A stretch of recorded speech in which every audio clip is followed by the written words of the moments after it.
Hey guys, Bix Weir, roadrunner.com with your morning horn of Z's, your sip of chaga coffee, and Andy Schectman. Cheers, everybody. Oh my God. I already had my coffee, Bix. I'm 3 hours ahead of you here on the East Coast.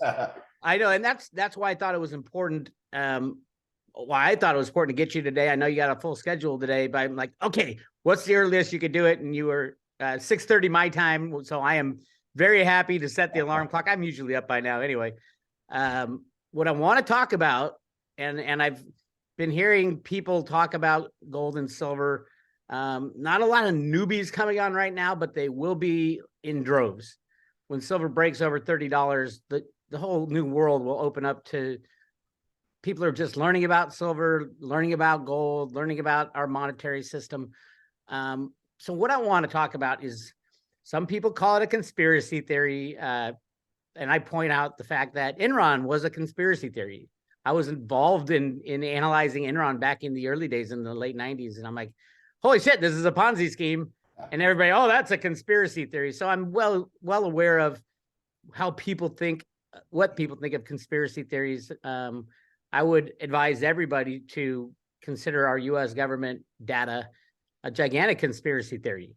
That they're lying to us about the numbers, they're lying to us about inflation, they're lying to us about how much money they're printing. Talk to Catherine Austin Fitts and Professor Skidmore. So, I mean, my conspiracy theory that I've been analyzing for, over 20 years now is the manipulation of gold and silver. Most people understand it is manipulated now. They understand that, at least to a certain extent. Some of the mainstream people who are, I think, bought and paid for, like Jeffrey Christian, will tell you, no, there's no conspiracy theories. Even though JP Morgan was busted for rigging the silver gold in the treasury market, thousands of instances of spoofing. And spoofing makes a gigantic deal in price, because it sets the original price. Even though the trades are not done, it sets the original price. And when you can do that tens of thousands of times, like JP Morgan did, and the three other banks they were colluding with, that does affect price. But what I want to talk to you about is, what the hell, where are we going to go from here? So let's just say, and I'm going to throw out a scenario, that we do have some people call it the Great Reset. I don't like that. That implies that there's a plan. I'm sure the central bankers have a plan. I'm sure Klaus Schwab has his plan. I'm sure that our current controllers have their plan. I don't see anybody being in the position of authority after when the banks crash and everybody loses everything. No one will be the guy to say, oh yeah, you decide, Nesra or Jessra or the quantum finance, all that bullshit takes deciders, and everybody in the world has to agree upon it. Good luck with that. So what I'm getting at is, in the Road to Ruta documents that I uncovered in 2007, it's all about going back to a gold standard. And there's a teacher's guide that goes with it that asks literally 65 questions that are unanswered about what a gold standard would look like. Would the U.S., if we went to a gold standard, just supposedly, let's say the banks crash and nobody, there's no deciders, we would revert to our constitutional money, which is gold and silver. Andy, what is your take? Let's say that has happened. The great crash has happened. All the bubbles have popped. The derivative, $2.5 quadrillion worth of derivatives pops, and we're scratching our head. What do we do? The U.S. will say, back to our constitutional money, doesn't take any deciders. What does that mean for gold and silver trading, being a dealer in gold and silver? What's going to go on with the U.S. Mint at that point? What's your take of how I know this is a tough question, how the future will be laid out in front of us? Well, that is a tough question. I think you can take a step back and look at the amount of gold that is being accumulated by the central banks right now, the second most in history, the most since 1967.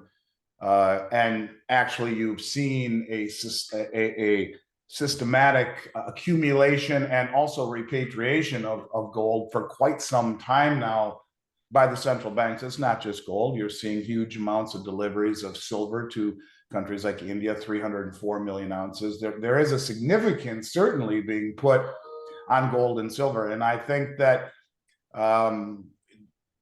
when you go so far astray in the financial system, the way that the West has, the way that the dollar has, there is an inevitability about going full circle, about coming back to something that implies constraint on the politicians'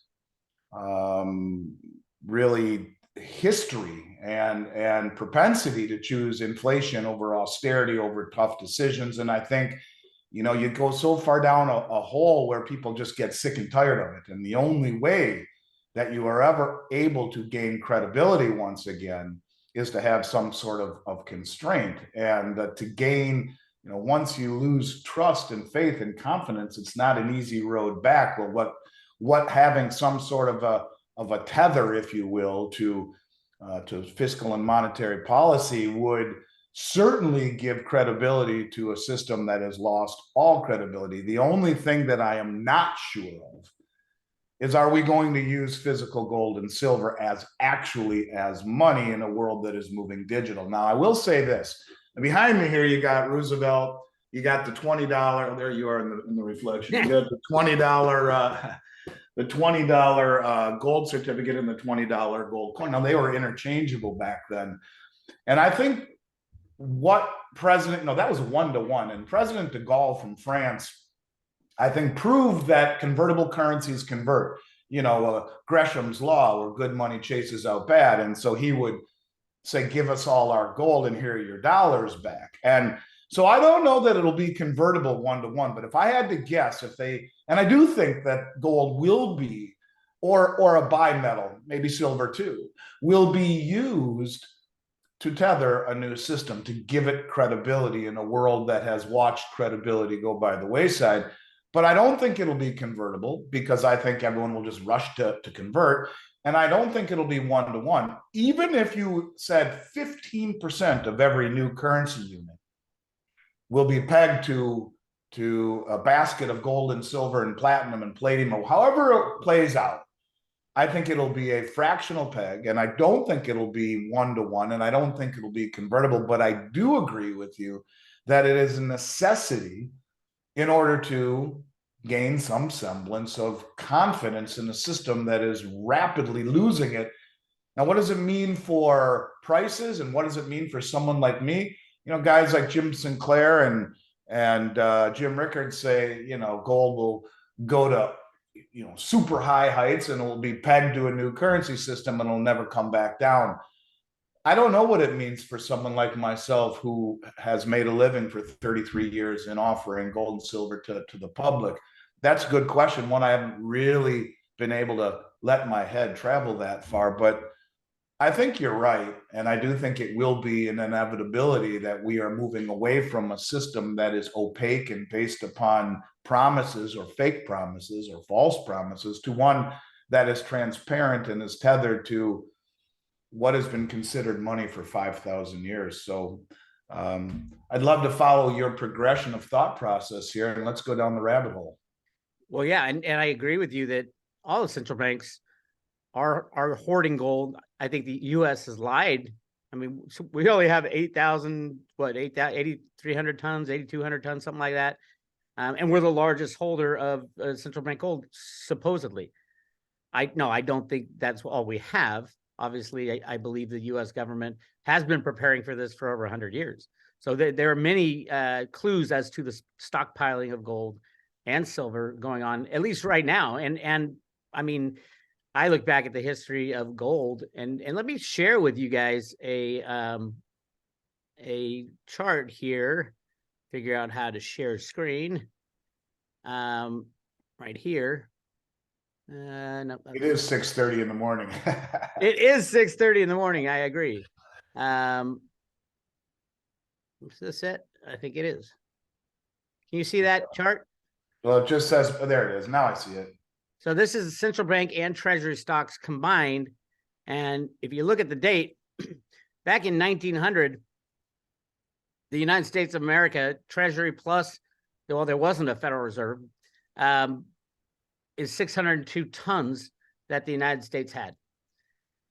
In our minds today, that's a tiny, tiny fraction of gold. I mean, we mine 2,000 tons every year. Back then, mining was hard.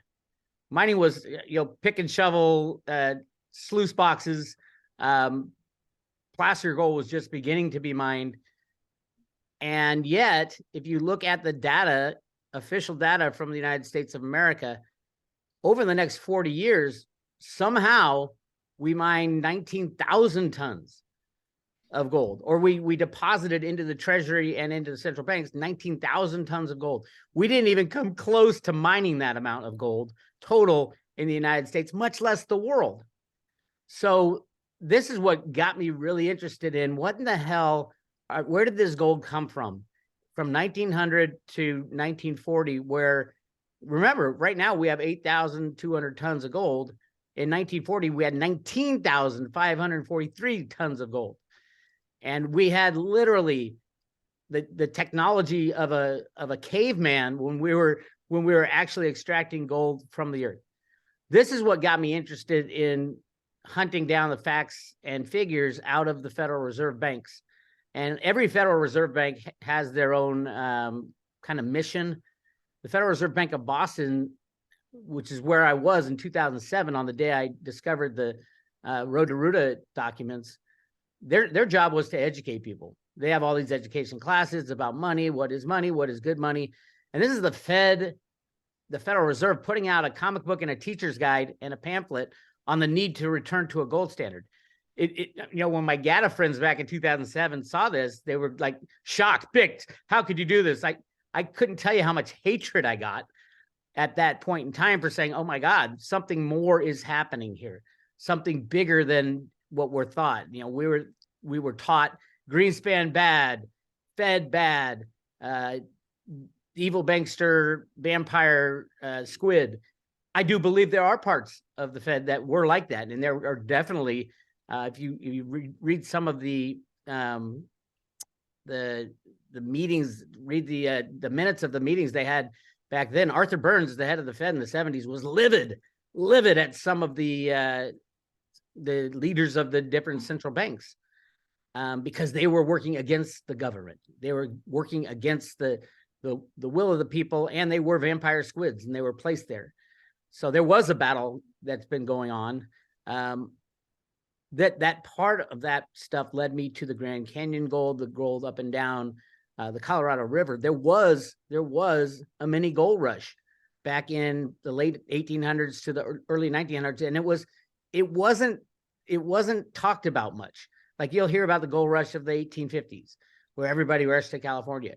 You hear about the gold rush in Alaska, when people were finding gold in Alaska. Nobody talks about the gold rush on the Colorado River, where they found literally billions and billions of ounces of placer gold. Placer gold, the small specks of gold that you find in sand, in different types of rock formations. And they did go into the most inhospitable place for mining in the world, into the Grand Canyon, the upper part of the Grand Canyon, along with the San Juan River, and all up and down the Colorado River. And every company that did that, some were making money, some were making very good money, some were not. The Grand Canyon attempt was an attempt to mine placer gold out of literally for 100 miles up and 100 miles down of Lee's Ferry. You can't access any mining areas in there.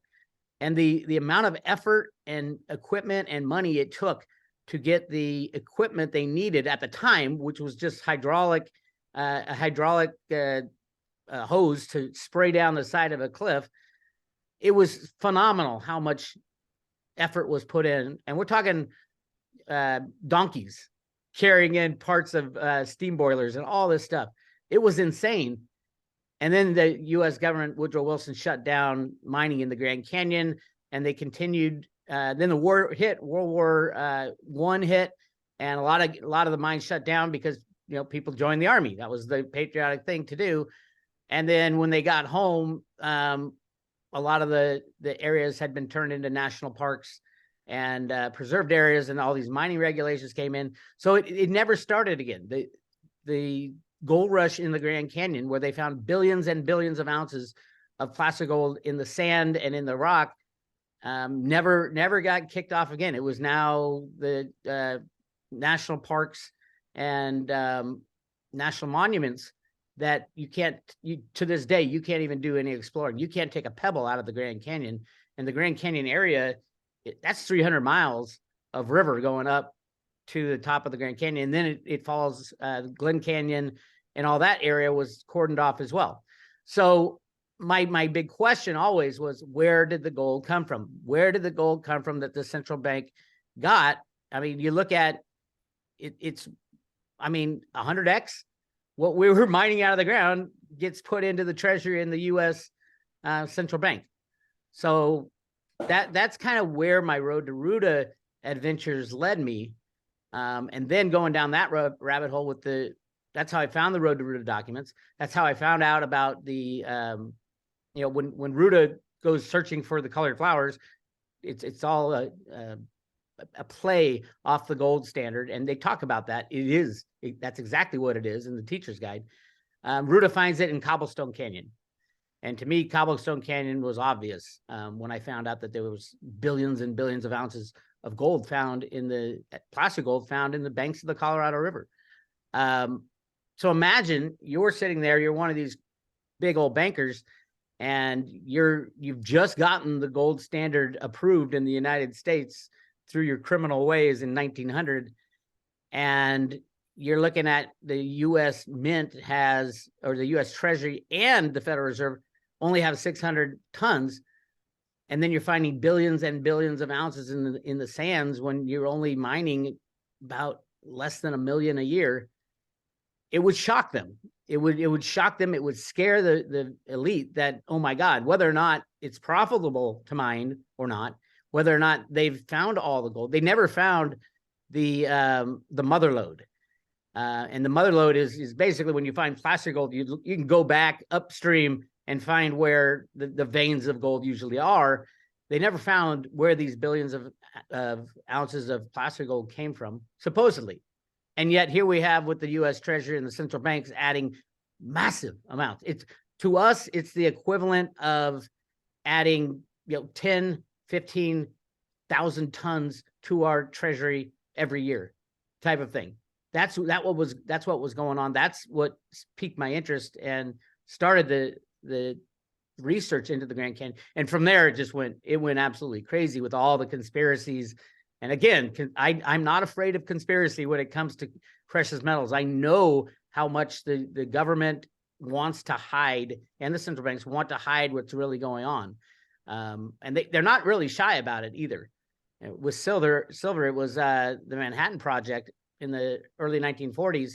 They needed 3 billion ounces of silver, and they were lent 3 billion ounces of silver from the U.S. Treasury. And the U.S. Treasury, when the book was written by the guy who ran the program, Leslie Graves, he said we had to hide the fact that we had taken 3 billion ounces of silver out of the U.S. Treasury because those were backing the silver notes back then, the silver certificates. My question, knowing all this, and I think this will all be revealed soon, we don't know how much gold there is in the world. We don't even know how much silver there is in the world, although the Manhattan Project silver is really much the only big silver mystery that I've uncovered after all these years of looking. There's been tons of gold mysteries and conspiracies. For example, the Philippines gold, the Yamashita's gold, that is documented. It's in Supreme Court cases. It's in the documents that came out of the Philippines with the Marcos family. I mean, if you look at Sterling and Peggy Seagrave's research on that stuff, it is sound. It is beyond, it's not beyond question, because with big assertions, you need big proof. And you look at them and it's like, that's 300,000 tons of gold there around there is what they found documentation for. And back then in the 1950s, there wasn't even close to that. That was an insane number. Just like in the 1900s with 600 tons in the U.S. Treasury, it's insane to think it would jump to 20,000 tons in a mere 10 years when you're mining at the peak of gold mining in the U.S. And then we did 60 tons in the 20s and 30s. We did 60 tons a year for 10 years. Actually, it's a little less than that. So, Andy, if we do go back to a gold standard, and it's clear to me, you're right, that the central banks are loading up, Actually, the commercial banks are loading up as well that I've seen. You look at deliveries, who's taking delivery of gold? It's Citibank and JP Morgan and HSBC and the big in the know banks. They're clearly planning to go back to a gold standard or something. You had talked about the tier 1 asset gold being included in that. With all this craziness, what do you think will be the result of going back to a gold standard? If nobody knows how much gold there is in the world, which I don't think anybody does, it's very hard to calculate. How could they go back to any kind of gold standard with not knowing the total population of gold in ounces and tons? What is the purchasing power of gold if you don't know how much there is?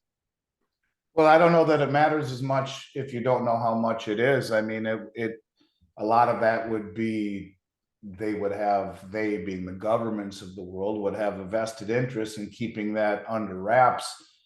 But I think it's more along the lines of how much are you declaring? As an example, China says they have 2,100 metric tons or whatnot, and Alistair McLeod says that they have 38,000 metric tons by his estimation, 20,000 owned by the state and 18,000 by the people. So I guess it's a question of how much are you pledging to your stash? How much are you telling the world that you have? I mean, it's a fair question. Don't know the answer to that. It's the same thing as, how much money has been created in the United States. They're never going to tell us. They got rid of M3, the broadest measure of the money supply. So we have to try to extrapolate how much money is out there.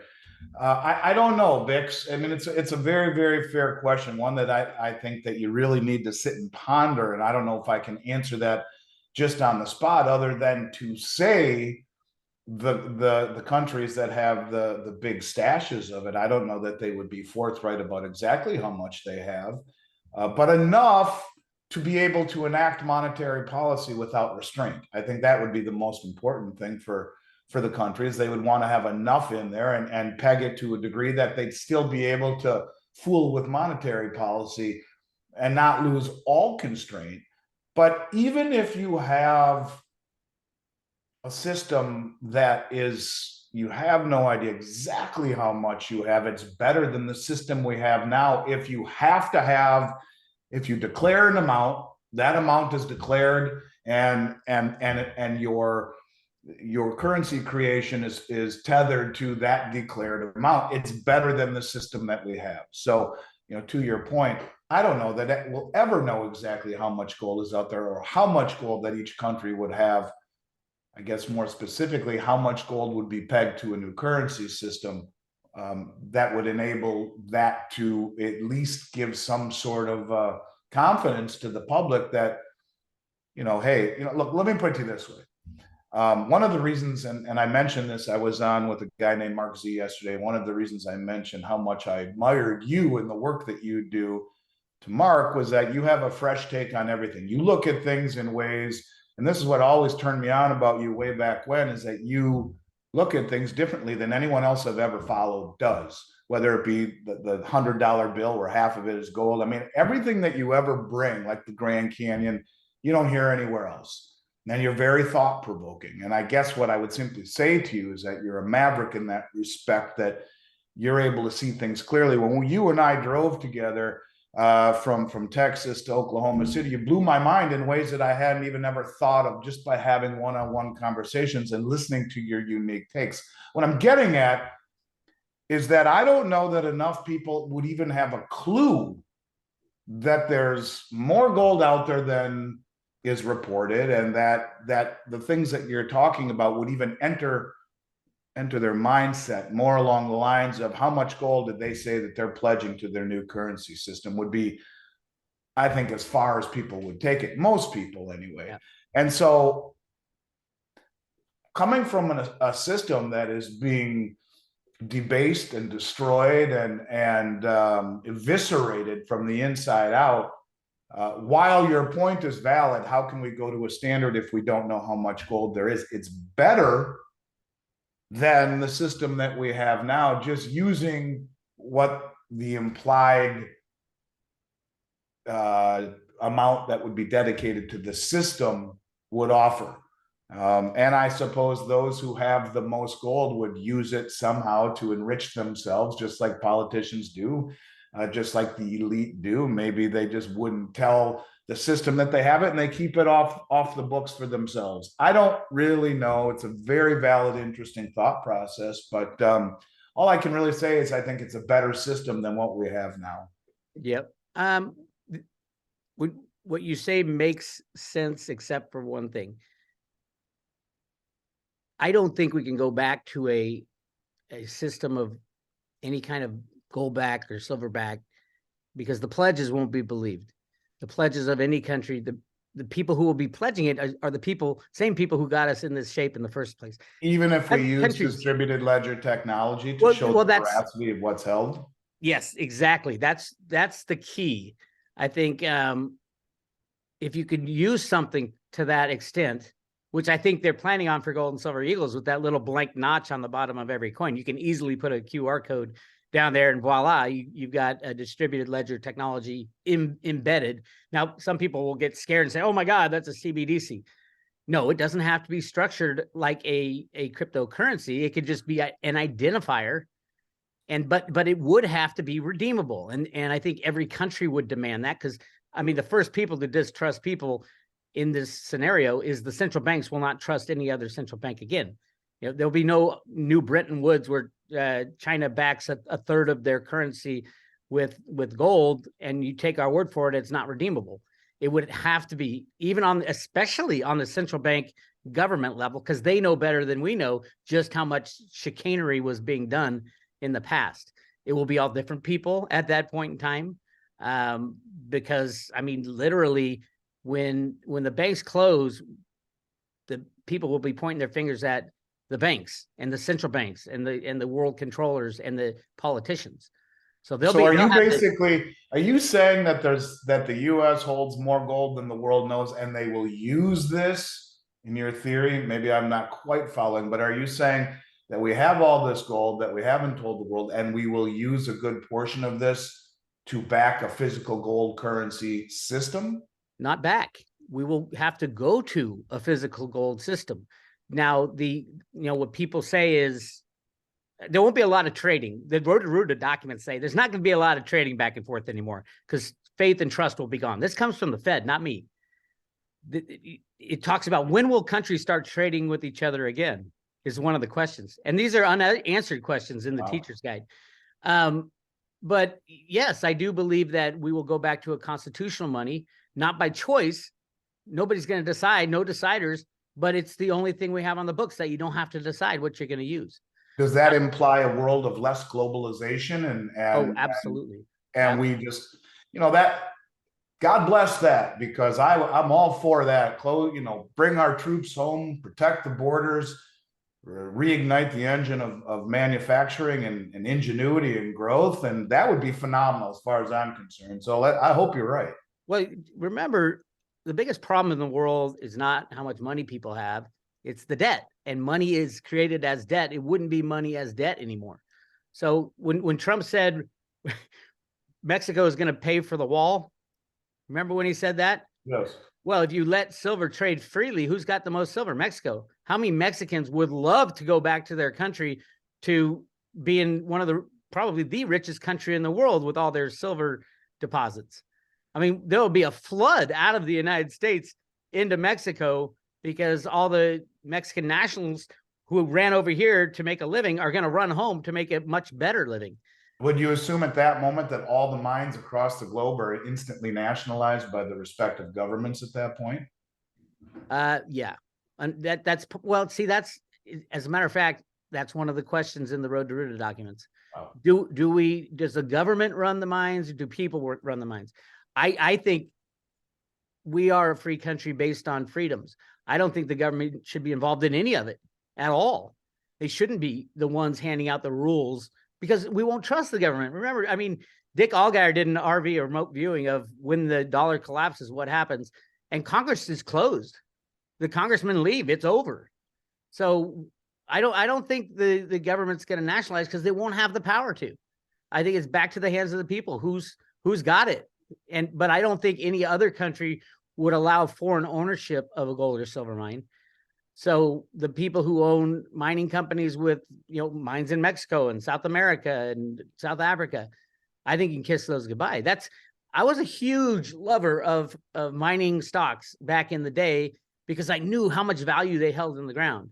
And then at some point along the way, I'm like, holy shit, that's way too much value in the ground. When the banking system collapses and people are literally on their knees, what do we do? What do we do?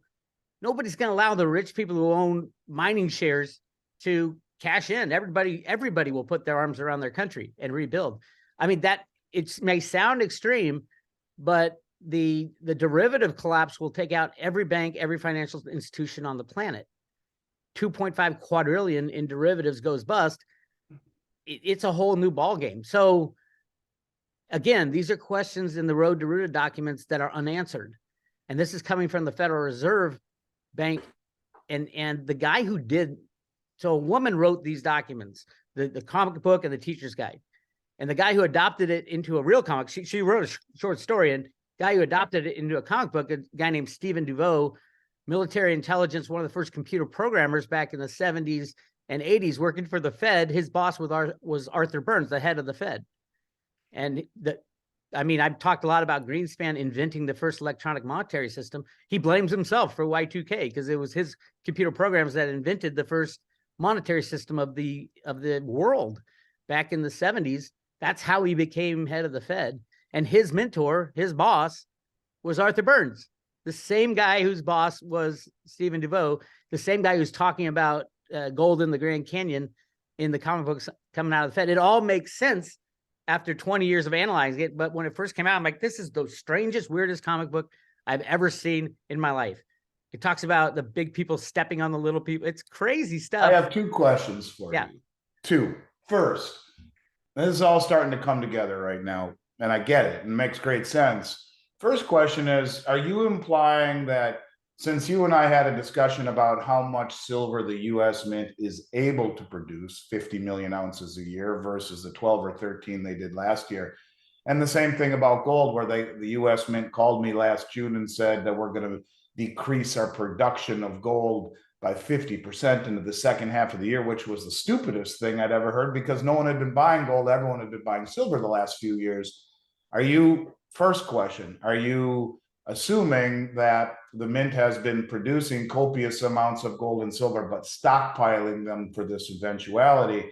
And the second question I ask, and you've probably covered this ad nauseum, and forgive me for not catching on to it, but what is the motivation of the person, the gal and the gentleman who wrote this? Is it to clear their conscience? Does the Fed know about this? What is the motivation of showing the roadmap, the treasure map, that so few people have ever really connected the dots on? What was the purpose of releasing that to begin with?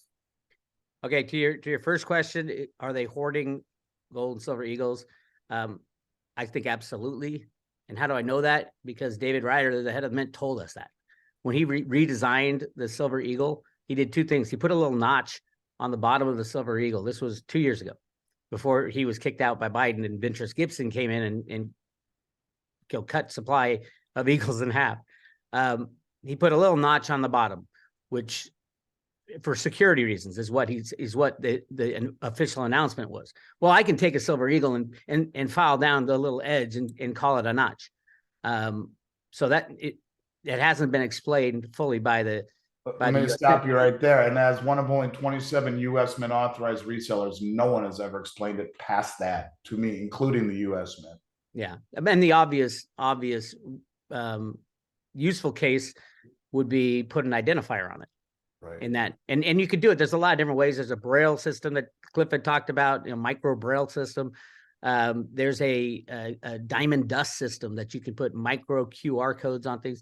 So it would be attached to a blockchain, but a blockchain that has to be just like Bitcoin, limited to number of coins, all redeemable, open ledger, so everybody can see it. Not a CBDC that's in secret. No CBDC will ever work if it's not limited in size and scope and open to the public, so that It's not, it has to be immutable, means you can't change the old chain.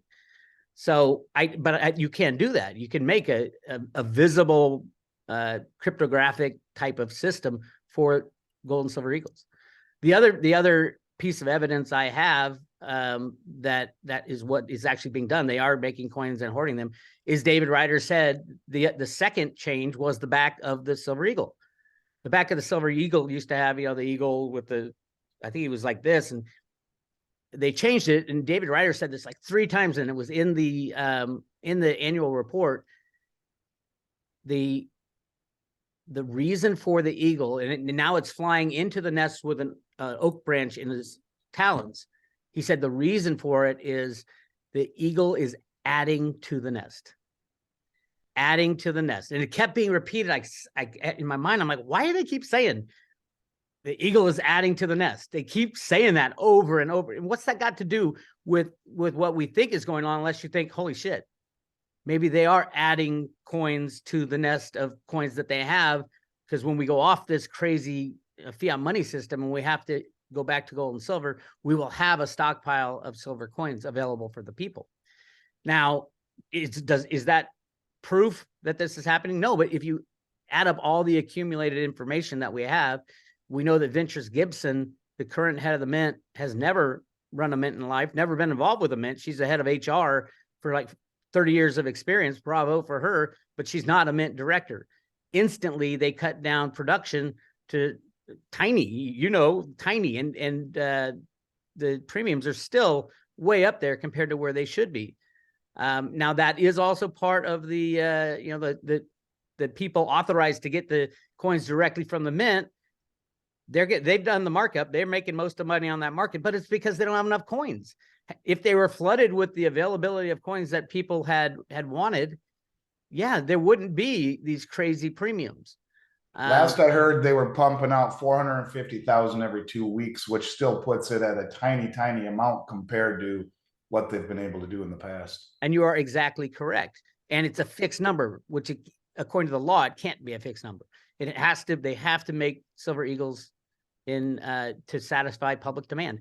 It's in the law. They changed it so that Janet Yellen, the Treasury Secretary, gets to decide what meets demand. But I would love to see Janet Yellen's argument that the U.S. Treasury or U.S. Mint is meeting demand with silver eagles. It's just not true. And also Ventris Gibson, another proof that they are stockpiling. Ventris Gibson has, on 2 separate occasions, I have a letter from her saying they increased capacity and production of silver eagles. And the old capacity was 50 million ounces. So what are they, 60, 70 million ounces right now? Why can they only sell 10 to 15 million to the public? So there's another, and that's in the annual report as well. So there are a lot of clues that this is what's going on. And to your second question, what was your second question? What was the motivation of those who published this and brought it out to the public? And does the Fed understand this? I mean, do they know that? In other words, this implies that these people were giving a roadmap. What was the reason that they did this? One, the Fed knows. The Fed knows absolutely unequivocally. The Fed put me in a later comic book. Glix. They put me out in a couple of their comic books that came out of the New York Fed. And they're all talking about the same. Well, the Fed Boston comic book, completely different than all the Fed comic books that are coming out of the New York Fed. Those are more watered down. But yeah, I was in there as Glix, so they know. And the original article was written in 1979 by a woman for the Ledger magazine. Ledger magazine is a monthly magazine that comes out of the Fed Boston, and it was like a children's story, but it had much deeper meaning. And this guy Stephen DeVoe, who was running the computer programs to help control the system back then, he adopted the comic book. His name's all over it, and I did a lot of research into him. He loves puzzles, and he loves palindromes, palindrome is like a word or sentence that spelled one way is the exact same spelled the other way. Like mom, M-O-M. That's probably the easiest palindrome. If you spell it M-O-M or spell it backwards, it's still M-O-M. But this guy he loves that kind of puzzle. And he read he obviously read the 1979 article and then adopted a comic book and a teacher's guide because it was so good. The person who wrote it knew what was going on, but disguised it in a way that you couldn't really tell unless you love to solve puzzles, which this guy did. And he is the one who made the comic book and the teacher's guide back in 1981. This is when Reagan was thinking, oh shit, we might have to go back to a gold standard. And they ended up not going to a gold standard. But the dissenting opinion, Ron Paul wrote with another guy, he said, hey, this is crazy. You have to go to a gold standard. They did the Gold Commission report, which the final conclusion of the smartest people in the world about going back to a gold standard was, yeah, we have to, unless we can get the budgets under control. If we get the budgets under control, we won't need to go back to a gold standard. Well, You clearly, can see they've done a good job of that. Clearly, I mean, then Reagan kicks off Star Wars, spending billions that has never been fully understood where all that money went and why. And we're into the spending in trillions and trillions.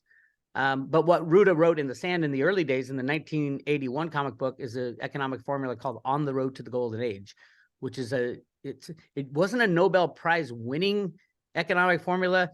It was so big that the guy who wrote it became on the board to decide who wins the Nobel Prize for mathematics. And it basically said, if you want to go off a gold standard, print as much money as you can, soak up all the benefits, build your roads, your bridges, your military, until you print money to infinity. And they wrote the infinity symbol and all this stuff in the sand. Then come 2008, it is re-released on January 1st, 2008. I was there. Why? It's still a mystery to me. The day they released it, the Fed Boston released it, redid the comic book for today. They put 2 double font exclamation points, one in front of the comic book and one in front of the teacher's guide. Clearly, somebody's screaming, look at this, look at this. To me, why I was on the Federal Reserve Education comic book site webpage on January 1st, 2007, the very day it was released, I have no idea. You can look at the heavens for that one. But the analysis, I mean, it took me down what I call the road to Ruta. And the road to Ruta is not something I made up. Ruta is the name of the character. Ruta is also a computer programming term in Fortran back in the day. It is the root system of our entire monetary system. So you have root A here, and then you have checking, savings, investment, and all this stuff when you're programming in the computers that Greenspan was programming in. So all that came from that. And then the formula was gone. And that, from a sand in 2007 version, it was completely gone and was replaced by just one thing, 11 plus 9. And I thought it was all about 9/11, but it wasn't. It was about 11 plus 9 in 2008. On 9/11, 2008, we were literally hours away from ending the entire financial markets in the 2008 crash. Senator Kanjorski came out and said, we had to do something. It would be hours and the entire system would implode. Everything would be gone. So we had to do something. And that was on 9/11. It was programmed in at least a year and a half prior. So yeah, I mean, you can all say this is conspiracy, but how many conspiracies that add up does it take for you to say, oh my God, this is real? And I mean, it's hard. It's a hard position to argue unless you sit there for 15 years and do all the research that I've done. And I don't know why I did it. It led me down different rabbit holes, but ultimately, I believe at the end of the day, the road to Ruta theory will be closer to reality than, the quantum financial system or NEST or JEST or whatever conspiracy you want to, drub up about how this is all going to be different. I think I haven't changed in 16 years. It's always been the same story. It just gets it makes a great deal of sense, Bix. And when you explain it that way, it really begins to make sense. And I will tell you that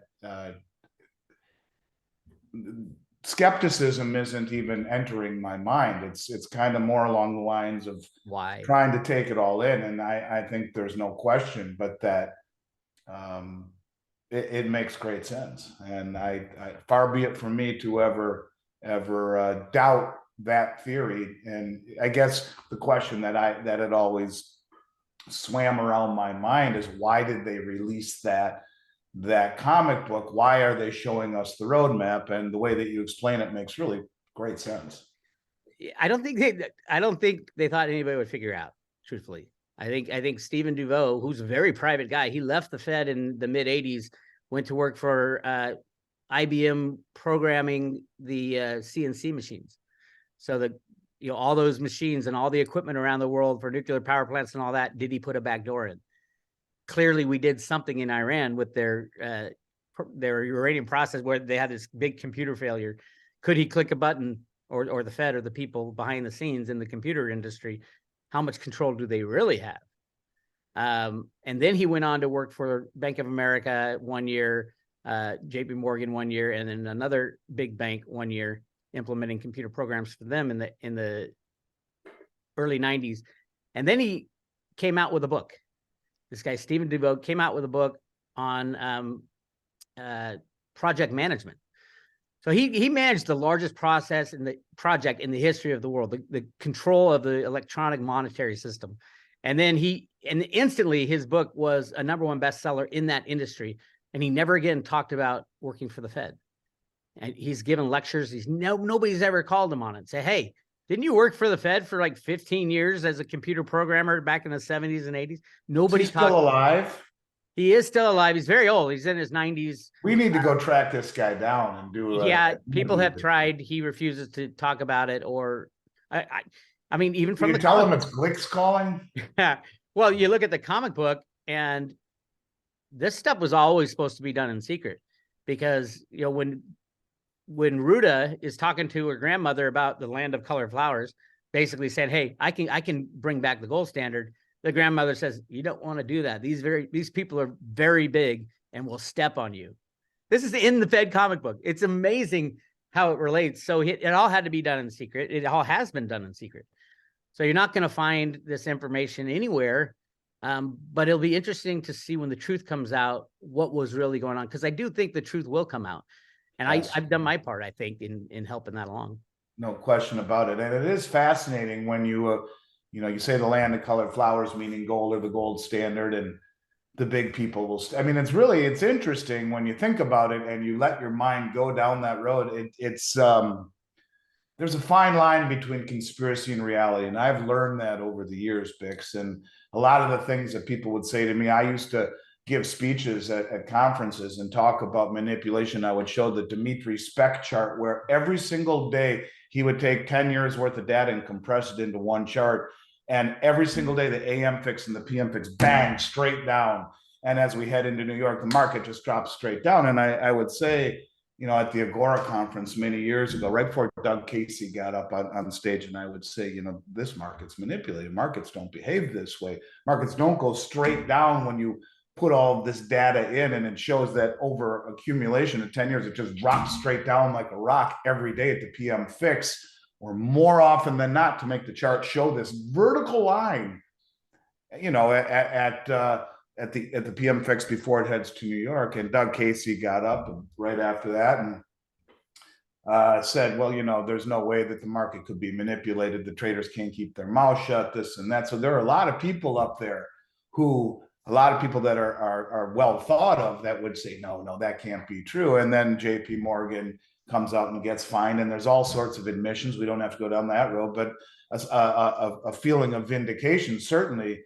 Yeah, absolutely. But even more than that, I knew I was right all along. And just like, a lot of what you're saying makes so much sense out there that I don't think it's as big of a conspiracy as you think. I think it is a conspiracy. It's just conspiracy theory it's been implanted in people. If you hear that word, shut off your brain. When people say, oh, that's a conspiracy theory, you're supposed to shut off your brain. To me, that triggers something in me. When someone says it's a conspiracy theory, I get interested. Okay, where does that come from? What's the evidence, and where can we take it? It is literally, people have been entrained to shut off their brain when they hear conspiracy theory. That's a conspiracy theory. When people say that, a conspiracy is two or more people acting together to commit a crime. That's what a conspiracy is. In this scenario, it's a lot of people.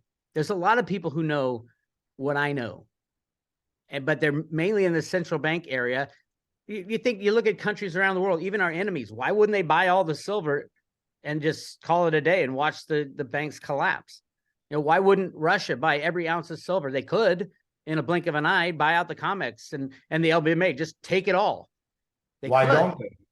Well, it's kind of like China. When Jim Sinclair was saying back in the early 2000s, China's taken 2,000 tons every single year, and they have been for 30 years. And the mainstream's like, oh, no. They don't want to do it on purpose. Who's winning in this situation? And it is right now, it's China's winning because of the fiat money situation. Russia's absolutely understands what's going on. Putin sent his guy to the GATA gold conference in the early 2000s. He knows exactly what's going on. And if he knows about gold, you can bet your bottom dollar he knows about silver is the bank killer. And if he doesn't know, and he just heard it here, but no, of course he knows. And countries around the world know. We've gone to more wars because of this hidden gold issue. And it's not just oil. Like when we went after Saddam Hussein, yeah, it was, he wanted to value the oil in other things other than the dollar, but we also wanted his gold to continue the rig. Same with Gaddafi. We stole Gaddafi's gold. We stole, the first thing we go after when we go to war is the gold. I don't know if you noticed, $12 billion worth of Ukrainian gold was sold to fund the war effort. I wonder where that all went. Yeah, I mean, the banks create money out of thin air, and it's insane. We can go on for days. Andy. I love it, man. Seriously, you blow my mind every time we talk, but this is what I love about you. And this is what I hope everyone understands, that there's no one like you. There's no one that is expanding people's thought process beyond the common narrative that we read in Zero Hedge every day, but you. And I admire you for doing it. I respect you for doing it. You blow my mind every time we talk. I hope people are able to let their mind wander a little bit and think about this. And it's great when you explain in detail the way that you do this theory. And it really does make you think. And it really does inspire, I think, the fact that there's a lot more under the surface than meets the eye. And maybe we should all let our minds wander a little bit and think about this. Well, thank you so much. And it's great to talk about it. I do want to, if someone asked me, Bix, what would you invest in? I would say, without a doubt, before cryptos, before anything else, physical silver in your own possession will make you the kind of returns, when this manipulation ends, will make you the kind of returns that the crypto people would dream of. Yes, Bitcoin has gone from pennies to $20,000. Silver will blow that away. Blow it away. That's because silver's been rigged for a lot longer than the cryptos have been rigged. And the cryptos are rigged. They're controlled just like silver and gold. But if you don't have a good amount of physical silver in your own possession, that's the safest kind of silver in your own possession, then you're going to miss out on the biggest thing that the investing world has ever seen, in my opinion. And you can get physical silver. I always say, start with your local guy. Go down to your local guy, get to know your local guy, because that's who you'll probably be selling it to for the cash. Get to your local guy, and if he can give you a good price, great. If you don't have a local guy, or you don't trust your local guy, which a lot of the local guys you should not trust, call up Andy or give him an email, info@milesfranklin.com. He can get silver, physical silver, to your front door. He can even get your Road to Ruta bars. Bars. 10-ounce bars, $2.99 over spot.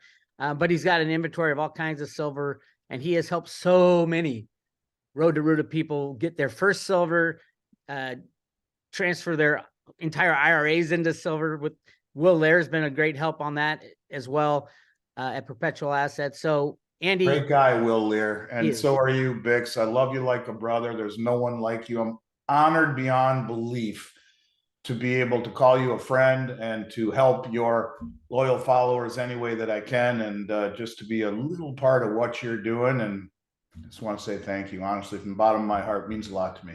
Well, wonderful. And when you call Andy, don't say Bix sent you, say Ruta sent you.